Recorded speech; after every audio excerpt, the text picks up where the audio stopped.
সবাই ভুলে যান এবং যাবো ভবিষ্যতে। লিখে নেন আপনারা, এই বাচ্চার কথা কেউ মনে রাখবে না, এই বাচ্চাটার কথা কেউ মনে রাখবে না।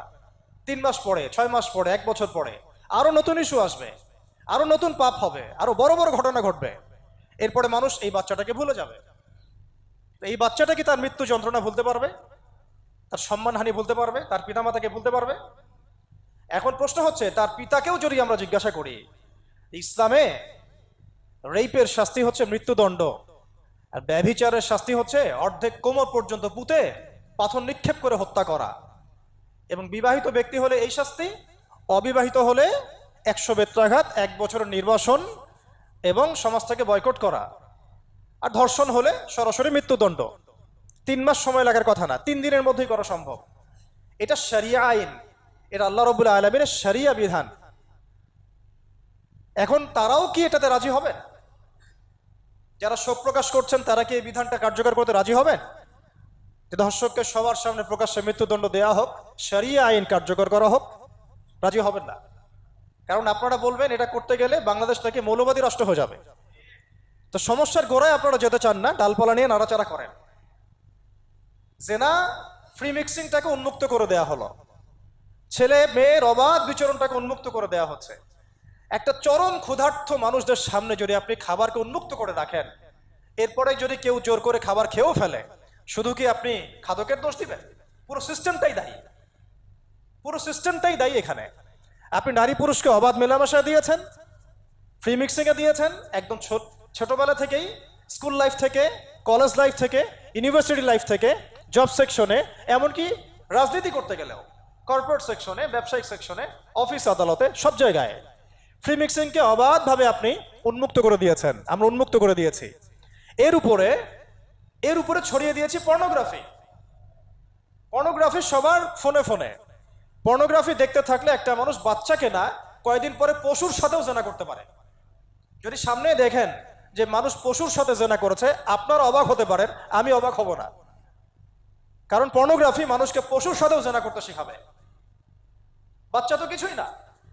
এর উপর আছে বিবাহ বহির্ভূত সম্পর্ক, ব্যভিচার, জিনা, ফ্রি মিক্সিং, ভ্যালেন্টাইন্স ডে মতো দিবসগুলো পালন করে ছেলে মেয়ের অবাধ মেলামেশা।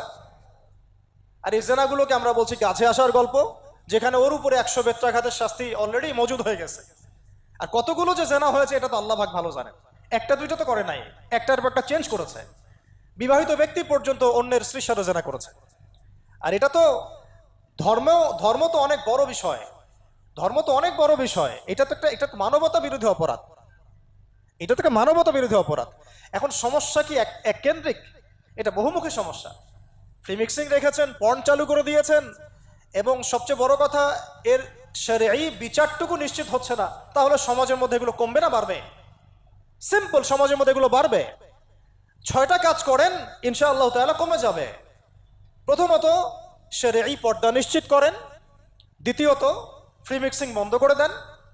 তৃতীয়ত, আপনারা জেনার শাস্তি চালু করেন। চতুর্থত, সমকামিতা বন্ধ করেন, সমকামিতা বন্ধ করেন, এলজিবিটি বন্ধ করেন। পঞ্চমত, ব্যভিচারের যে রজম শাস্তি চালু করেন, শরঈ বিধান চালু করেন, পর্ন সাইটগুলোকে বন্ধ করে দেন, এবং সমাজে তাকওয়া, নৈতিকতা শিক্ষাটাকে বাড়িয়ে দেন। দেখেন সমাজে জেনা কমে না বাড়ে। কিন্তু কেউ এই সমস্যার গোড়ায় যাবে না। একটা ইস্যু আসবে, একটা ইস্যু যাবে। আজকে আপনার বোন তো কালকে আমার বোন, কালকে অমুকের বোন, কালকে তার মেয়ে, নিজের ঘর পর্যন্ত চলে আসছে। আর কয়টা রিপোর্টই বা আমাদের সমাজের সামনে আসে? যে কয়েকটা রিপোর্ট সামনে এসেছে, এগুলো 50%ও না। বহু মেয়ে এগুলো বলতেও পারে না, লজ্জায়। আর আমি তো ওইসব মেয়েদের ব্যাপারে কথা বলা ছেড়ে দিয়েছি, যারা স্বেচ্ছায় নিজের ইজ্জতকে বিলি দেয়। তাদেরকে আমি আমার বোন পরিচয় দিতে লজ্জাবোধ করি। সমাজ থেকে গায়রত, ব্যক্তিত্ব, পর্দা, শালীনতা, হিজাব এগুলো উঠিয়ে দেওয়া হয়েছে। আপনারা কি দ্বীনি অঙ্গনের তসলিমা নাসরিন হতে চান নাকি? তারা কি দ্বীনি অঙ্গনে তসলিমা নাসরিন হতে চান? কেন আপনি একটা ছেলের সাথে হারাম সম্পর্কে জড়াবেন? কেন প্রেম করতে যাবেন? কেন আপনি তার সাথে বাইকে করে ঘুরতে যাবেন?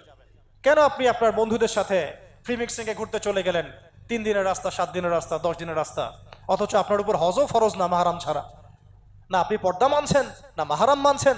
আর সমাজে না আছে ইসলামী শরিয়া আইন অনুযায়ী বিচার, আর না আছে পর্ন বন্ধের উদ্যোগ, আর না আছে ফ্রি মিক্সিং বন্ধের উদ্যোগ।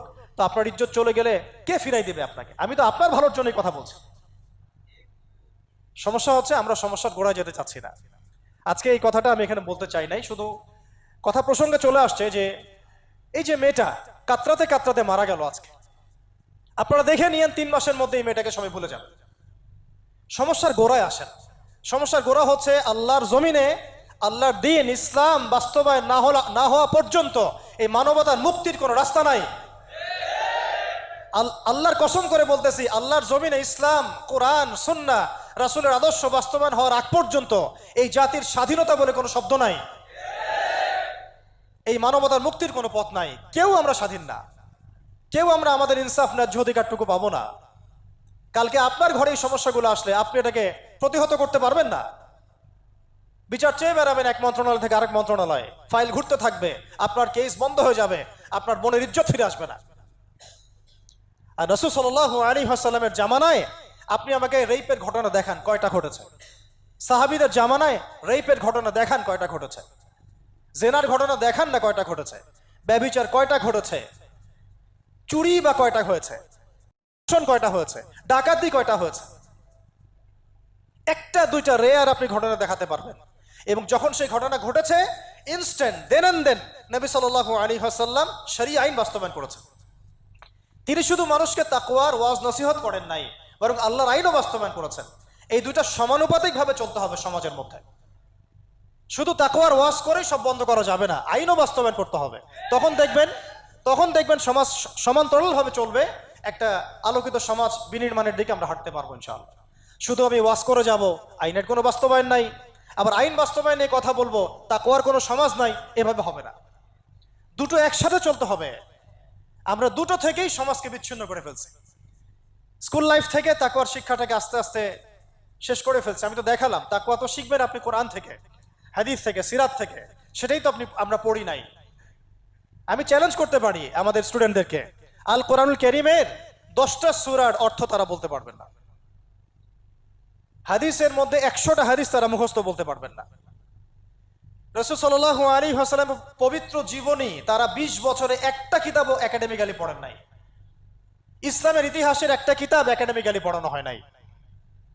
তাজকিয়া সংক্রান্ত একটা কিতাব পড়ানো হয় নাই। ফিকহের উসুলে ফিকহ ছাড়া আপনি কিভাবে চলবেন? ফিকহের একটা কিতাব পড়ানো হয় নাই। তাহলে এই জাতিটাকে আপনি কিভাবে ইসলামের দিকে নিয়ে আসবেন? শিক্ষা ছাড়া। শিক্ষা না থাকলে, ইলম না থাকলে আমল কিভাবে আসবে? আমল না থাকলে তাজকিয়া কিভাবে আসবে? তাজকিয়া না থাকলে আত্মশুদ্ধি কেমনে আসবে? আর কিভাবে আমরা সৎ পথে থাকবো, অসৎ পথ থেকে দূরে থাকবো? কিভাবে আমাদের মধ্যে আল্লাহ ভীতি জাগ্রত হবে? আর আল্লাহ ভীতি যদি জাগ্রত না হয়, আমি গুনাহ থেকে কেন দূরে থাকবো? যার মধ্যে আল্লাহর ভয় নাই সে গুনাহ থেকে কেন দূরে থাকবে? তার মধ্যে তো আল্লাহর ভয় নাই। তা আমরা তাকওয়া বিবর্জিত সমাজ প্রতিষ্ঠার দিকে এত মেহনত করেছি বিগত প্রায় 50, 60, 70 বছর থেকে, কিন্তু আগামীর বাংলাদেশে আমরা এটা আর দেখতে চাই না। আমরা আগামীর বাংলাদেশে দেখতে চাই প্রত্যেকটা সেক্টরে যেন তাকওয়া নিশ্চিত হয় এমন ব্যবস্থা গ্রহণ করতে হবে, এবং একই সাথে আল্লাহ রাব্বুল আলামিনের জমিনে আল্লাহর বিধানগুলোও বাস্তবায়ন করতে হবে। শুধু তাত্ত্বিক কথাবার্তা বলে, দুঃখ প্রকাশ করে, শোক প্রকাশ করে কোনো লাভ হবে না, যতক্ষণ পর্যন্ত না আমরা আল্লাহ পাকের জমিনে তার আইন এবং বিচারগুলোকে বাস্তবায়ন করতে পারবো। আর আল্লাহর কসম করে বলছি, আল্লাহর জমিনে আল্লাহর বিধান বাস্তবায়ন হলে সমাজে পাপের হার তো কমে আসবেই। সমাজে পাপের হার তো কমে আসবে। কোনো কাফের, মুশরিক, মুরতাদ জনগোষ্ঠী আমাদের দিকে চোখ তুলে তাকাতে পারবে না ইনশাআল্লাহ।